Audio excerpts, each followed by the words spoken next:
Good evening. কেমন আছো সবাই? আশা করছি সবাই ভালো আছো। আজকে এই বিকাল থেকে আমি ভিডিওটা স্টার্ট করছি। বিকাল বলতেও এখন কিন্তু প্রায় 6:45 বাজতে যায়। কাজ থেকে এসে যেহেতু রোদে রোদে এসেছি, তো খাওয়া দাওয়া করে স্নান করে একটু শুয়েছিলাম। তারপর হঠাৎ মনে পড়লো যে এইসব কাজগুলো তো করতে হয়, বলো। বাড়ির কিছু আগাছা পরিষ্কার তো করতে হবে, না হলে বাড়ির চারপাশটা তো একদম জঙ্গল হয়ে যাবে। আর আমাদের এখানে কিন্তু সাপখোপের উপদ্রব কিন্তু একটু বেশিই আছে। এই আগাছার মধ্যে মধ্যে ঢুকে বসে থাকে, আর যখনই সুযোগ পায় বাড়ির মধ্যে ঢুকে পড়ে। যাই হোক, যদিও আমরা অনেক দিন দেখে দেখে অভ্যস্ত হয়ে গেছি, এখন আর ভয় টয় কিছুই পাই না। যখনই ঘরের মধ্যে ঢুকে পড়ে তখনই তাকে মানে বের করে দেওয়ার চেষ্টা করি, যাতে তার গায়ে কোনো রকম আঘাত না দেওয়া হয়। সেইভাবেই আমরা যাতে একটু হুটহাট করে বা একটু যদি লঙ্কা পোড়া দিয়ে বের করে দেওয়া যায় তাহলে ভালো। যাই হোক, কোনো প্রাণীকেই তো আঘাত করা ঠিক নেই। তা আমি এখন কি তুলছি বলো তো? এই আগাছার থেকেই দেখো খুবই দামি একটা জিনিস, যেগুলো এখন আর এই সময়ে 2024-এ দাঁড়িয়ে কলকাতা শহরে তো পাওয়াই যায় না, কিন্তু আমাদের কলকাতা শহরে হয়েও এই আগাছা হতে হতে তার মধ্যে গজিয়ে উঠেছে তেলাকুচি শাক, যেটা আগে প্রচুর পরিমাণে লোক খেত। আর এটা খাওয়া খুবই উপকারী জিনিস, কারণ এতে প্রেশার কমে, সুগার কমে, অনেক কিছু রোগ থেকে আমরা মুক্তি পাই। যদিও এটা বললামই যে বাজারে অ্যাভেলেবেল নয়, তার জন্য কিন্তু আমরা এটা রোজ রোজ খেতে পারি না। যেহেতু আমার এখানে হয়েছে, তার জন্য আমি কয়েকটা ডগা তুলে নিলাম। আর এটা কিন্তু বুড়ো পাতা এরকমভাবে কেউ খায় না, এগুলো ডগা ডগা কচি কচি একদম নরম। এগুলোকে তুলে এবার যেরকম সবজি দিয়ে যে যেরকমভাবে রান্না করে, আবার কেউ শুধুও করে, খেতে কিন্তু দারুণ মিষ্টি লাগে। আর টেস্টটাও খুবই ভালো। এগুলো আগেকার দিনে খুবই চলতো, আগেকার মানুষেরা তুলে খেত, কিন্তু এখনকার তো যেহেতু পাওয়া যায় না, তাই অনেকে কিন্তু চেনেও না। আর আমাদের এখানে যেহেতু হয়, তার জন্য মা কয়েকবার করেছে, তাই আমি এইগুলো দেখে দেখে চিনে গেছি। তাই এখন মাকে একটু তুলে দিচ্ছি যে মা একটু রান্না করবে। আর এগুলো খেতে তো ভালোই লাগে, দেখবে কোনো রকম শাক পাতা বলো, কোনো কিছু অন্যরকম জিনিস আমরা যেগুলো অ্যাভেলেবেল নয়, সেগুলো খেতে কিন্তু আমার দারুণ লাগে। এগুলো কার কার খেতে ভালো লাগে এরকম জিনিস বলবে তো। যেমনি পলতা পাতার বড়া, এগুলো সবসময় অ্যাভেলেবেল থাকে না, কিন্তু খেতে আমার দারুণ লাগে। অড অড জিনিসগুলো আমাদের বাড়িতে খুবই চলে। তা এই কটা ডগা তুলবো, তারপরে এইসব আগাছাগুলো টেনে ফেলে দেবো। মা আমাকে কিছুটা হেল্প করছে, মা ক্যামেরার এই পাশে আছে, এই পাশ থেকে হেল্প করছে। আর বাবা রাস্তার সামনেটা, আমি গেছি বাড়ির সাইডের পেছনের দিকটা, আর বাবা রাস্তার সামনেটা পুরো ঘাসে ভর্তি হয়ে গেছে, সেইটা তুলছে।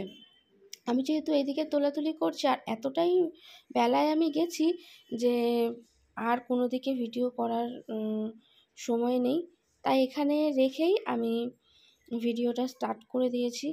দেখতেই পাচ্ছ আস্তে আস্তে কেমন অন্ধকার হয়ে আসছে। আর অন্ধকার হয়ে গেলে এর ভেতরে যদি সাপখোপ থাকেও আমি কিন্তু বুঝতে পারবো না। তার জন্য আমি কোনো রকমের শাক কটা তুলে নিয়েই আমি ছিঁড়তে আরম্ভ করে দিচ্ছি ঘাসগুলো।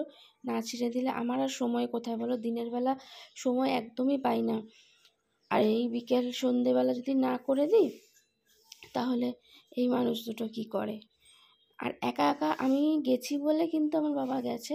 যদি আমি না এইসব ঘাস তুলতে যেতাম, এই আগাছা ছিঁড়তে যেতাম, তাহলে কিন্তু বাবা যেত না।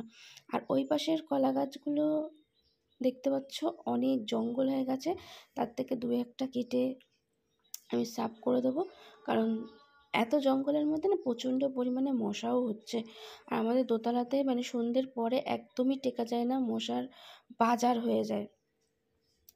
তাই জন্য আরও পরিষ্কার করতে চলে এসেছি। আর এই সামনেই দেখছো একটা আকন্দ গাছ রয়েছে, ওটা আরও ঝাগড়া ছিল, আরও ঝেপে গেছিলো। কদিন আগেই আমি ছেটে দিয়েছি গাছটাকে, আরও কয়েকটা ডাল আমি আজকে ছেটে দেব, কারণ যত বেশি একটু পরিষ্কার পরিচ্ছন্ন করে রাখবে তত ভালো, তাই না? আর আমি এখন এত প্রচণ্ড অডড টাইমে স্নান হচ্ছে, মানে এত গরমের জন্য প্রত্যেকটা সময়ে বাইরে থেকে এসেই গা ধোয়া হচ্ছে, বাইরে যাওয়ার আগে গা ধুচ্ছি, প্রচণ্ড গলাটা ব্যথা হয়েছে। এ দেখো মা চলেই এসছে, মা আমার যে এখানে ক্যামেরাটা রাখা মা জানেই না। তারপরে মাকে একটু মনে করে দিতেই মা তাড়াতাড়ি করে ওপারে চলে গেছে, বলে ও তাই। যাই হোক, তা এইসব কাজবাজ করলাম, নিজের বাড়ির কাজ বলো, এইসব কাজ, এরকম ধরনের কাজ কারা কারা করো? কারণ আজকে একটু অন্যরকম ভিডিও করলাম, কারণ রোজ তো দেখতেই পাও ঘরের ভেতরের কাজ করি, মানে এই ঘর মোছা, বাসন মাজা, ঝাড়াঝুড়ি, এসব। এই আগাছাগুলোও যে প্রত্যেক মাসে পরিষ্কার করি, সেগুলোও তো তুলে ধরা দরকার, তাই না? কারণ এগুলোও তো কাজের মধ্যেই পড়ে। আর আমার লাইফস্টাইল বা ডেইলি ব্লগ দিচ্ছি মানে সব কিছুই তুলে ধরবো, তাই তো? তা এই আগাছা কিন্তু প্রতি মাসে বা 2 মাস অন্তর পরিষ্কার করতেই হয়।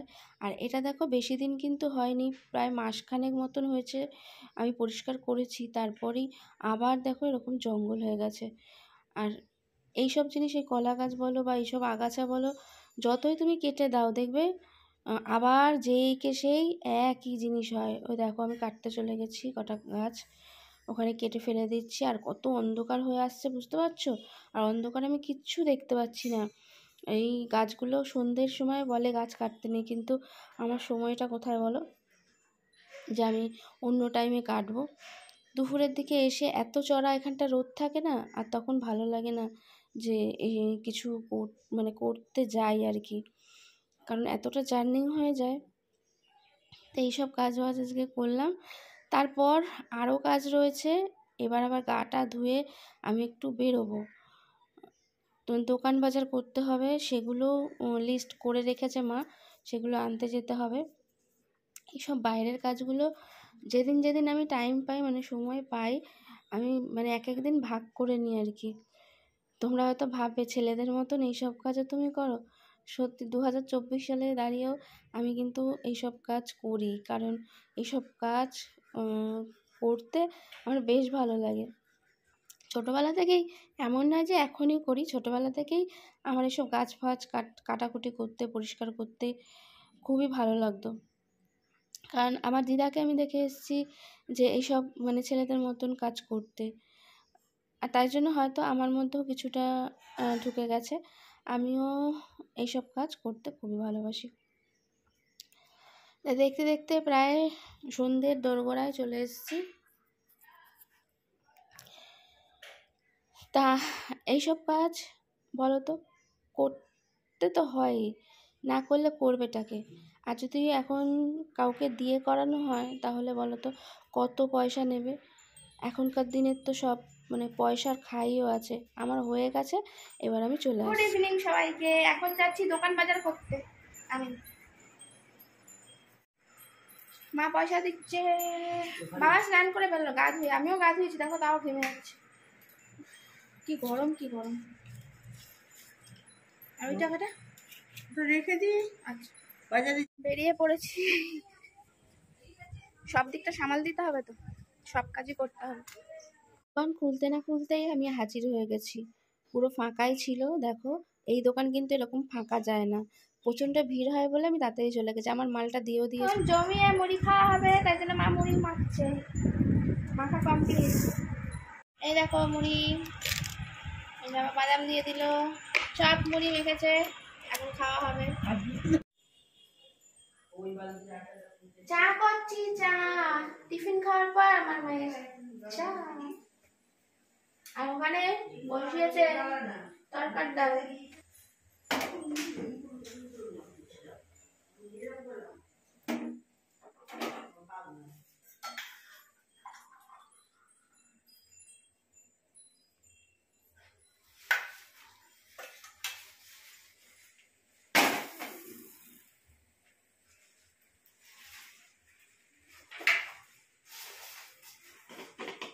তরকার জোগাড় করা হয়ে গেছে, দেখো পেঁয়াজ রসুন আদা সব কিছু কেটে দিয়েছি।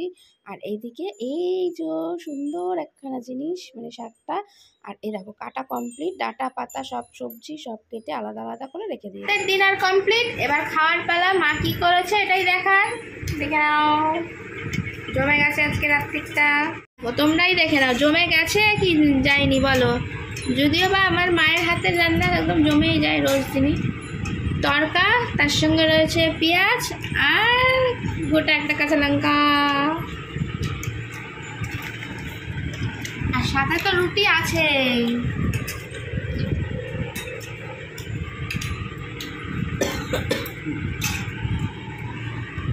আর আছে শসা, পুরো ধাবা স্টাইলে। দেখো সাথে পেঁয়াজ লঙ্কাটা কিন্তু আমার এই তরকার সঙ্গে খুবই ভালো লাগে।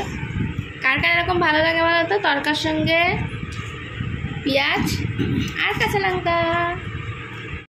খাওয়া দাওয়ার পর এটা হলো আমার নিজস্ব টাইম, আর নিজস্ব টাইম কাটানো খুবই দরকার একটা মানুষের জন্য আমি মনে করি। আর আমার কদিন ধরে এই অমাবাসীর জন্য মা একবারই নখ টোক কিছু কাটতে দিচ্ছিল না, আর নখগুলো ফেটে একদম চৌচির হয়ে যাচ্ছিল। তার জন্য নখগুলোকে একটুখানি ছেটে ঘষে টষে নিচ্ছি, তাহলে ঠিক থাকবে অনেক দিন। আর এইসব নখ টোক কাটাকাটি করতে করতে বেশ রাত হয়েছে, প্রায় 12:30 বাজে, আর আমার প্রচণ্ড ঘুম পেয়ে গেছে। এখন যাচ্ছি গা ধুতে, জানলাটা বন্ধ করে দিয়ে এখনো চলে যাই, সবাই শুতে চলে গেছে। কারণ এই জানলাটা দিয়ে দিতে হয়, এদিক দিয়ে মানে সকালবেলা থেকে ভোরবেলা থেকেই রোদ পড়ে, তার জন্য এদিকে জানলাটা খোলা রয়েছে। আমার নাইটিটা ধুয়ে এখানে মিলে দিলাম, শুকিয়ে যাবে, বিকালবেলা পড়েছিলাম তো তার জন্য। বাইরে জঙ্গল টঙ্গল পরিষ্কার করেছি, তাই কেচে দিয়েছি। এখন স্নান করতে যাচ্ছি।